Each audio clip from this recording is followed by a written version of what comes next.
Hey guys, welcome back. Hope you had a better week in the market than I did. Got some plays wrong this week. Hurts. Thankfully, long term still there. I didn't touch it, so not hurting as bad as I would be if I was only trading and not investing. Here's our long term. Yes, it is in Robinhood. Down 1,000 on this on the week, but it's fine. It ebbs and flows. I'm not sure what a lot of this is from. Maybe Rocket actually. Rocket. If you want to buy Rocket for the long term, I'd say you can buy my shares, but I'm not selling them. However, you can buy them from someone else, and it's at a great deal, in my opinion. It could go down lower, but this is basically IPO price. So I've been messing around with Rocket since, let's see,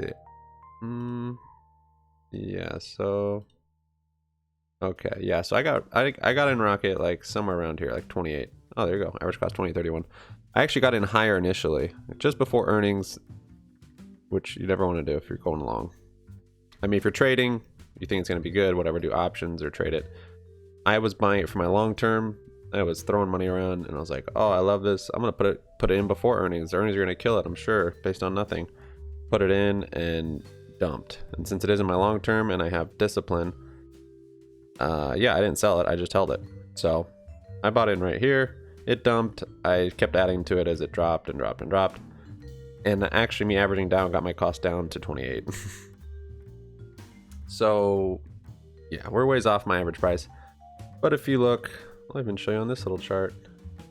If you look on here, I don't think I can draw lines on here, but we're basically at IPO price, I think. 18 bucks. This was, yeah, I think this was about 18. So that's maybe a good long-term pickup if you're into that. That's probably the main thing that didn't help us this week. Corsair also, but now Corsair is starting to go back up, and Corsair had good earnings, killed it on earnings, and dumped after it killed on earnings, and then it shot up the next day, and now we're back right where we were. Thank you, market makers and shorters everywhere, for making sure our stocks stay flat. Anyways, it's still on this upward trend. It hasn't really broken. I mean, it did a little bit here, but that's just a wick. So I think it's going to keep going. I kind of expect it to break out soon since it had such good earnings. Today was actually a pretty good day for it. 2.5%. Not bad. So those are probably the big movers in our account this week. Square's been up and down like crazy. IMMR had earnings. But yeah, today we're pretty flat on it. However, our trading accounts, yep. I probably should have taken the good faith violation. Zillow had earnings. I was fortunate enough to play it right. Had earnings here. I got a put. Went up 400%. 500%. This is our Discord. Jump on our Discord. I was up yesterday on it. There's just one play. It's crazy, actually. I didn't put a whole lot into it, but the problem is I bought the put with unsettled funds, and you can do that on a cash account, but then to close it you have to wait for the funds to settle, and that's 2 days. So I don't know if you can see this, but it was up 371% at this point. It was actually up like 450 at one point. This thing was worth like $700. And I couldn't sell it because the good faith violation, and I didn't want to get triggered. And I was just like, I guess I have to hold it one more day. And then, of course, today it's up 4%, and this thing's now negative 155. So that was like an $800 swing on this account, which, bleh, that sucks. Back in Doge, swing trading Doge has actually worked pretty well. There's a lot of slippage on it, so you've got to take that into consideration. Remember how I said I'm still kind of waiting for it on the daily RSI to kind of settle down? Looks like it's setting up a nice bull flag. It'd still be better if this came down more, but it could run without that. And it might. So we'll see. I actually picked this one up nice. This was in the early morning or late last night. I can't remember. I get better fills with Doge with platforms that don't have wallets in the middle of the night or early morning. So I saw this. Typically, I don't just buy on dips. I wait for a reversal. But I was like, here's a support. Looked on the daily, then I saw this candle, and then the MACD. I was anticipating this crossover. It was a little anticipatory, but it played out, and that's typically not what I like to do or encourage. But It worked. GME. Ah, yes. The boring stock continues. Good news is we're still in this range, guys. It's not like anything's happened. We could break out of this and even come, you know, break out to the downside. Oh no, freak out. Yeah, it might be bad, but we still have support down here, down here, and down here. It's not a huge deal. But I think we'll break out to the upside. And we're literally, I mean, I haven't changed these lines. These are where they were. And as you see, it is holding that line up. We kind of had that bump up today that I was saying we'd have today, but then it kind of came back down. No big deal. I was just kind of comparing it to back here. This was about 3 days grinding on that top resistance. I figured about 3 days holding on this support. So I expect, I mean, it could just keep doing this until a breakout, but I feel like it'll probably have a big solid day and then it'll either break out then or it'll hit that resistance and do more of that. So this wedge I have here, this closes, this is like the 17th. So that puts us at, I think, Monday. Yeah, 17th is Monday, so like the end of Monday into Tuesday. But there's no way of knowing if that's the actual day. 17th is also consistent with SEC ruling, I think, that's going into effect. I don't remember which one. There's also another one that they delayed, the 002 that everyone was so excited about. All this crap, I don't really care, man. It's just, I'm just, you know, just trading. But all the back end stuff, like I'm reading the DD, I'm like, I've read enough. If it's something new, I'd love to read it, but this, that, I'm too busy for that stuff. If there's bearish news on GME, I want to read it. I like to read counter DD because it's hard to find that. So when I do see that, I like to soak it up and see what's going on. But yeah, this is being delayed till June. I don't even know if it says it in here, but I think it's like June something. This guy's extremely bullish because that means there's a reason why they're delaying it, which, yeah, that theory, you know, that could be. And I mean, there's a reason why they're putting this law or rule, whatever, out there is because they sense the issues with the over leveraging and the naked shorts and whatever this one covers. I can't remember, but so yeah, they're delaying it, and I don't, bullish or not, it doesn't really matter. Getting delayed, and we're not waiting for that for a short squeeze. I mean, that can happen anytime. So I'm just following the charts on it, and I got wrecked this week, man. Whew. It wasn't too bad on GME, actually.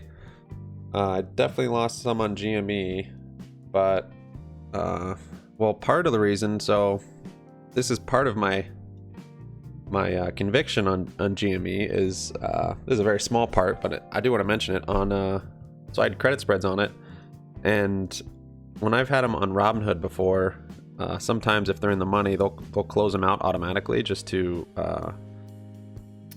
for their margin requirements, so that I don't get stuck with a bill that I can't. Actually, that's happening right now. SPY. Hopefully they close that out for me. And they'll do that sometimes an hour on Robinhood, sometimes an hour and a half. But on E-Trade, I've not had them do that. Maybe an hour in advance. But this is the second week in a row now in GME where they've closed out a credit spread. Basically where I've sold a call or sold a put, but it's hedged with when I bought. They sold the short end of it, and they sold it at like noon. Like way early, like 4 hours to close. And I'm like, what's going on? Because you'll just see it like disappear and it says it's filled. I'm like, what? So I messaged them like, stop closing my stuff. But basically that just shows that they have the margin requirements on it are extreme at this point, and so they can't, it's just too sketchy. And Morgan Stanley owns E-Trade, and Morgan Stanley is caught up in all this. Also, I had a nice little conversation on chat with one of the representatives that I was telling to stop closing my positions. I told that representative, I hope that you have employment opportunities, because you're screwed if you stay with E-Trade. Morgan Stanley, all tied in with GME. Not sure how long that's going to last. Nice segue into our bank puts. Small position, but could be a huge position. These BAC puts are, they're hanging out. When you have this much time, they really don't lose value quickly at all. They stay pretty chill up until about a month. Once you hit a month, then the theta, it's pretty bad, or it's pretty good depending on if it's going in your direction or not. Got these Wells Fargo puts. I want to pick up some JP Morgan puts. Maybe even Morgan Stanley now that E-Trade is closing out my positions early. The JP Morgans, though, the spread on them is too large. So I'm just kind of waiting. We've got VIX calls. And then what probably wrecked me the most this week was my SPY. This just goes against everything. I mean, look at this chart. Anybody that reads any technical analysis, like, this isn't supposed to happen. I mean, this candle could say, oh, it's a bullish, but besides that, it's like nothing on here would merit this to break out in all-time highs. So the jobs report came out today, and I understand that's the reason behind it, but this market feels so inflated and just so sketchy. So sketchy.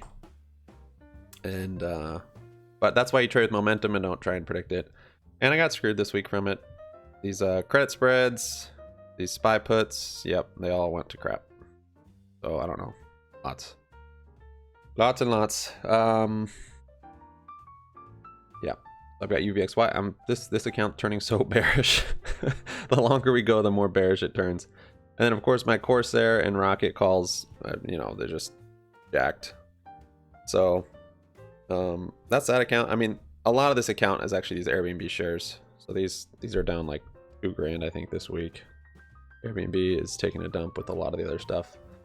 My original plan, well, not original, but my plan for a while was to turn this Webull into a wheel strategy. And then this whole GME thing started happening, and I didn't want to change this over to margin because I need margin to do wheel. But I might go back to that and just change it to margin and start doing the wheel on this account, because I need something that's more consistent, that I'm not just throwing money around at different random plays and hoping it sticks. The only inconsistent I have is my long term, and I'd like another account where it's consistent and I'm happy with $30, $40 gains on premium here or there. It's not like, yeah, it's crazy. But I could do it on this Thinkorswim account also. So this one's mostly just got GME shares at this point. We are going to come into quite a bit of money, I believe. We'll see what happens, but if that's the case, I'll be spreading across these accounts, and I'll probably pick one to do the wheel on, and I'll be doing it with larger amounts of money, so it will be more enticing to do safer plays to protect the capital. But what you can do, and what I'll probably be doing, is stocks that I'm bullish on or would like to have in a long term that have pretty high premium, I'll be selling puts on, and that'll be the wheel. If you aren't familiar, that's what it is. So, but you need collateral for that, and that's where that money comes in. So instead of a put debit spread or a put credit spread, it would just be selling a cash secured put. So basically having the collateral to buy 100 shares of Tesla, say at 665, and then I'd receive $1,400 for that. So if you do 2 or 3 of those, that's pretty good money. And if you can do that every week, then you're talking about consistent income. And I will probably start doing that here soon. Soon, like a month or so, but we'll see what happens. But that's what I got for you guys. Lots of DD if you want to get soaked up in it. The 002 got delayed. Yeah, long term still there. My SPY, I was wrong on the SPY. It broke out into all-time highs the time I think it's going to crash. That's actually happened to me before, that exact thing. Last time it broke out in all-time highs. I was like, this thing's about to crash. Turns out I was just like a week early on it, and then it did crash for a bit. Not a huge crash, but a correction rather. So I would have rolled this over, but I didn't have enough collateral to do so because this account's just bleeding money. Yeah. My week was crappy in the market.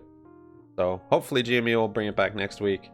I don't have any exposure next week. This might be the weekend where it goes crazy, but I don't have anything for next week. So if it is on Monday, I'll be doing debit spreads on GME. And that's what I got for you. Follow us on Twitter at HappyMoneyYT. Did I talk about our Doge? Yeah, I did. Doge is up, so I'll be trading this. I'll probably be selling out or just keeping an eye on this around Saturday to see what happens with it. On the hourly, it's bullish.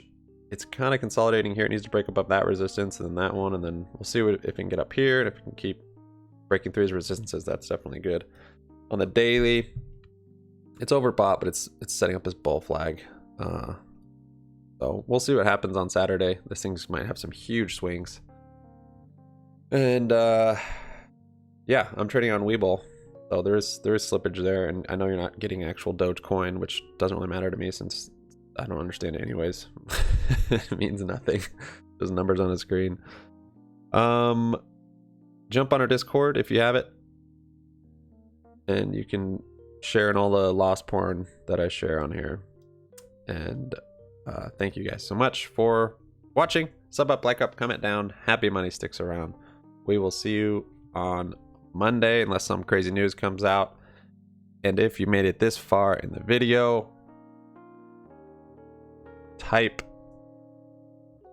SNL in the chat. SNL it is. Okay guys, thanks. Peace.